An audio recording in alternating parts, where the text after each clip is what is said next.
Yo, you know what they did, man? They just interrupted my ish, and it don't matter. I'm back. So what I was saying was, uh, I'm trying to get back in the swing of things, and yeah, I just went black in the middle of running my mouth. Go figure. What I was saying though is, Iowa's not a big deal, yo. It's don't get your panties in the wad. Iowa is not a big deal. Not only is Iowa not a big deal, Iowa's very, very, very, very white. America's electorate is not as white as Iowan, and it hasn't been for a long time, and it will never be again because America is browning and blackening. That's just the fact. We have two generations larger than any generations before them, and they are also darker than any generations before them. These are demographics that people won't tell you. I'm gonna spend this entire year calling out all of the frauds and also all of the flaws in what we call political strategy, what we call tactics that work, what we're calling experts, and what their opinions are and how wrong they are. And it's not just going to be me running my mouth. I'm going to use facts, data, voting habits, and also I'm going to show you previous election cycles where these same people that swear that they're experts, pundits, and whoever else, consultants for the parties. I'm going to show you how they're all making money off of lies, failures at the wheel, so to say. But what I want to end on tonight is a serious argument for me that's happening in the Black community, and the reason it's so serious, the reason it's so serious, is because reparations is a real MFing thing, something we should all be striving for Black people. We've seen people all over this country and world. We've seen, what's up, cuz? I see you. We've seen people all over this country and world get reparations, except for Black people. So when I hear this idea that we got Black people pitching for Republicans, right? Doing it, and I'm not trying to tell Black people how to vote, where to vote, and who to vote for, but let's be serious. Let's be serious. Absolutely not. We have not received reparations from Democrats, but we definitely cannot lie and say that Republicans are entertaining the idea or thinking about it when most of them don't even think that racism is real as it pertains to Black people. Actually, more Republicans believe white people are discriminated against more than Black people. And that's where you're resting your laurels at. This idea that we shouldn't be participating in politics makes no sense. If my vote didn't mean a damn thing, do you believe white people would be doing so much so often to disenfranchise Black people, specifically Black men? Why do you think in Vermont it does not matter if you are in prison, you still can vote? Because Vermont is the whitest state in the nation. Every southern state has a form of felony disenfranchisement. So when you're in prison, you cannot participate. These people, white people in prison in Vermont, still have the right to vote. There are people that are elected that said the vote is too important of a right to ever impede on. What they didn't say, the quiet part out loud, is the vote is too important to impede on for white people.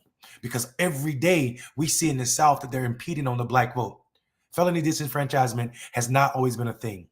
It was a way to numb down the Black power, the vote, the change that could happen with Black people participating in elections. If you don't believe me, look at how the Black vote is affected by felony disenfranchisement compared to that of the white vote. Hell, a lot of y'all believe that prisons and police departments have always been a part of American culture, when in actuality, that's not the case. Prisons and police departments is as political and also dastardly as it pertains to the Black vote as is voter suppression, laws to prevent Black people from going to the polls. All of that works in tandem. What are you talking about, Mondale? Well, let me tell you. Before slavery ended, there were no prisons in America. There were no prisons. North Carolina Constitution did not demand, not just North Carolina, many southern states did not demand that you have a prison system before Black people got free. There were no police departments. Now, after the South lost the Civil War and were forced to come back to the Union, their Constitution had black codes built in them. Things that said they mandated prisons. And what did they do? The first thing they do, they started creating these black codes that said if a black man is applying for a job that a white man is applying for, then he is criminally he can be prosecuted. If a black man is on the same side of the sidewalk as a white person, specifically a white woman, he can be prosecuted for a crime. And when you get prosecuted for a crime, where did you go? You went to prisons. And what happened in those prisons? The state would lease you back to the same plantations that your people were likely freed from. We were given freedom with the Emancipation Proclamation, but no tools, no land, nothing. Freedom to be what? Freedom to starve. Think about that. Think about that. People out here using Republican talking points, talking about pull yourself up out of bootstrap. I don't want no handout. You don't want no handout, but you're never going to catch up with white people without one because they always had a handout. America is nothing but a project to give white people handouts. If that offends you, deal with your own self. Those are facts. Those are facts. White people get tons of handout all the time. Land taken and given, taken from people of color, given to white people. Jobs. What the highway system do to our communities. I dare you. I dare any of y'all. I dare any of y'all to look up redlining and figure out what it did to the black community and what it did to black wealth, black neighborhoods from Detroit to North Carolina. I'm the mayor of a town where the main road used to be Highway 301. What they do? They took Highway 95 when they built it, and they took it around the city. 5 miles. The exit from Highway 95 to infield is 5 miles. What happened then? All that traffic that was going from north to south or south to north no longer had to drive through infield. They could just go around the city. They could just go around the city. And if you look at the exits in Halifax County, we have the least developed exit. The least developed exit in the whole county. And we're the blackest town in the whole county. We're the oldest town in the entire county. But for infield, Halifax County and Rocky Mount do not exist. What are we talking about? This is not by mistake. This is not by mistake. This is design. It is not to say the system is broken. The system is not broken. It is working as it was designed to work. And we're out here playing games with these facts, pretending that the two-party systems are the same. Republicans are racist. Their policies are racist. When black people die at the hands of cops, the first thing they say is Blue Lives Matter. When black people die at the hands of cops, the first thing they say is he should have ran. He should have listened. He should have stopped. He shouldn't have did what he did. Surely he did something, because why would he be dead if he didn't? That's the logic behind Republicans. But these same Republicans were beating cops upside the head on January 6th at the Capitol with sticks.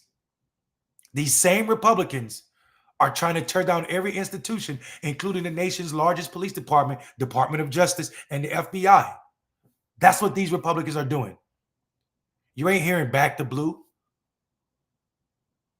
You ain't hearing back the blue. You're hearing Trump, Trump, Trump, because Trump is the closest thing to whiteness. Before Trump, it was the police system. Now they got Trump, and they can be as racist as they want to. They are being as racist as they want to. Attacked on history. It ain't just Ron DeSantis. It's all of these states around the country are testing what they can and can't say about Black history. And we're pretending that this party is not sick. We're pretending that this party is not a cancer. And it didn't just start right now. It started with the Tea Party. It started with the Tea Party. Not the old Tea Party, but the Tea Party in our lifetime. We watched these extremists come in and start saying things that made no sense. And then we got Donald Trump next. And now we find ourselves on the cusp of losing democracy.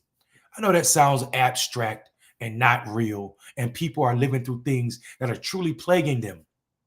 So people aren't really considering what democracy means. But I promise you, the loss of democracy can be translated to black being attacked for being black, harder sentencing for black men, less job opportunity for black men, black people, people of color, less security for folk in all other communities that are not white. This is not to say that all white people are supporting this. It is to say that the majority of the supporters are white people. They have a couple black people. White supremacy has always had black people on their side. Who you think told on Harriet Tubman? Who you think told on Nat Turner and all of those people trying to revolt? Demark Vesey. How do you think those revolts were upended? Black people working with slave masters to maintain the status quo. We still have that right now, today. People pretending that what I'm saying is extreme, or I'm the one talking about, I'm the race problem because I mention it. Not because of the cancer that is racism in America. That's not the problem. It's the problem that you and your black face and your nappy hair, Mr. Robinson, won't shut up about it. I'd be damned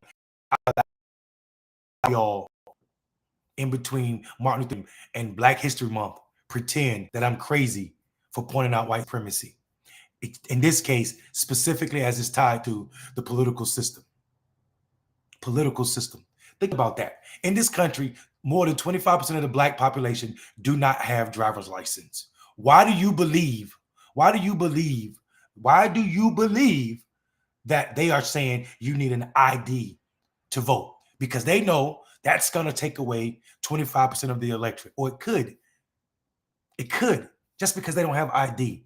And they make y'all think it's a simple thing. Like, oh, you should have a voter ID so you know who you are. What they won't tell you is they know from statistics that it's going to have a negative impact on the black vote. I can't be the only one paying the fucking attention. Excuse my language. Barb said, I think you're right on target. We up, or all of us will lose our rights to jobs and voting. We have already lost women's right to health care. This will only get worse if we don't stop it now. We cannot not speak about race. It's a fact. We have to keep race at the forefront, because what they'll tell you is that it's not about race. It's not about race. It's about all these other things, when in actuality, you can't tackle the problems of America without addressing what is wrong and what is happening to black people, what has always happened to black people. It is illogical for us to sit and pretend that we are not suffering uniquely in this country. There are no generations. Black people marrying black people and having black kids can never assimilate into America's society, and America made it so. America made it so that black people will never be able to assimilate. It is because of our skin. The curse is our skin color. And you can be upset about that. It can make you uncomfortable. And you can say you got a good white friend. We all do. We all do. Unfortunately, the majority don't show up in that manner. Majority of white people are not connected or convinced that we deserve to have equal footing with them. And if they did, the systems that are holding us back, the education system, the healthcare system, the prison system, the justice system in general, all of those systems would be producing better outcomes for black people. But what we find at every rung of life, black people with no high school diploma, black people with college degrees, black people with terminal degrees, it's like less than 1% of the population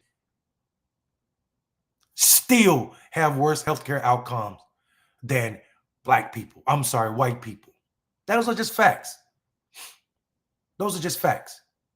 We live in this world where people are afraid to tell the truth about what's really ailing this country.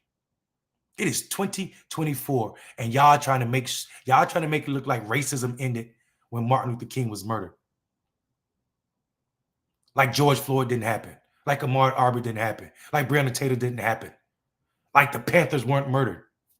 Like they weren't set up. Like they weren't jailed. Like America didn't bomb black people in Philadelphia in their homes. Bomb them. The MOVE movement. You should read that if you think I'm lying. On black people in this country. So back to the reparation comment. We absolutely are owed reparations. Brother Jamal Bowman, congressman from New York, 7th district, I think, just co-sponsored a bill that says black people are owed $14 trillion in reparations.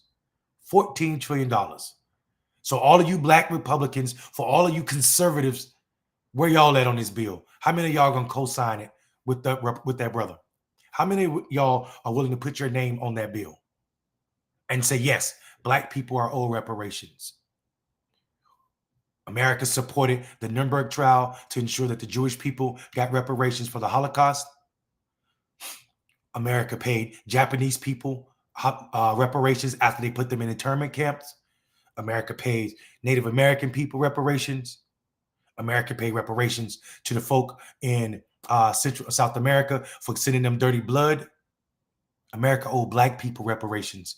And it is dangerous for black people not to see this as part of our mantra. We should be fighting for this. It is not a handout. It is what is owed. If someone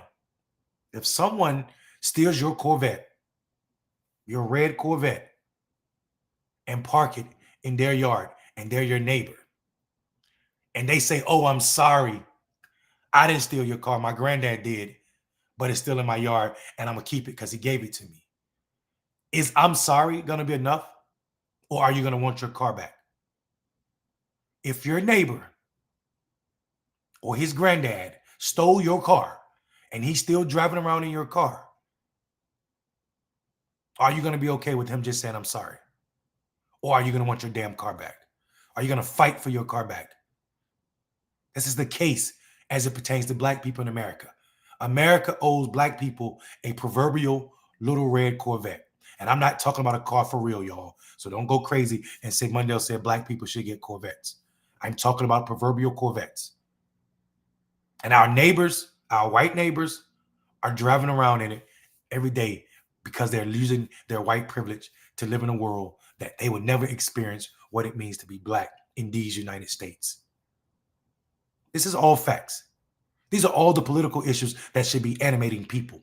But we can't get our politicians to speak up about it. We got black politicians at every level of government. I'm dealing with it in Enfield, North Carolina right now. Local government where we got an all-black board and we still got black people doing the bidding of white people. Because they're worried about white people's fragility. I'm not saying that white people don't deserve equal treating. I'm saying black people deserve equity. The world has forever taken care of white people. When are we going to start making black people whole? We're so afraid as black people to own what is ours, to determine what is ours. And the black people working doing the bidding of white people, there's a warm spot for you in hell, I promise you. Especially when you cloak it in the name of Jesus. When you cloak it in the name of Jesus. When Jesus, no way Jesus would have been a Republican. There's no way in hell. The man has a socialist platform. He said, what you do for the least amongst these, how you treat aliens is how you treat me. Jesus' words. That's what Jesus said. You can't tell me that's the Republican platform. You can't tell me Republicans care when you got a Republican governor in Texas putting up barbed wire, letting people drown in the Rio Grande. People are drowning. A mother and her 2 kids drowned the other day in distress. They would not let the Border Patrol go to the Texas National Guard would not let Border Patrol go to protect these or save these lives. So a mother and her 2 children died. How is that biblical? How is that Christianity? How is that Christianity? How is that American? We have a giant lake standing in the bay in New York, standing right in the water with a sign that says, send me your huddled masses. That means send me your poor. Send me your poor, downtrodden. Why take the Statue of Liberty from France, America? Why accept the gift if you didn't really mean it? Why gaslight people on the fact that you are the keeper of democracy? You are the gatekeeper of freedom. That your people are the bravest when you show up so cowardly. Send the gift back. Send Statue of Liberty back to France if you don't mean it. This is 2024. This is the first one. I'm going to do these regularly. I'm going to point out all of the hypocrisies that are playing out in our politics in 2024. Polling, pundits, all of these talking heads that ain't never worked on a campaign in their lives, telling people false shit as it pertains to what wins elections, what motivates people to participate. I'm Mondale Robinson. Thanks for tuning in.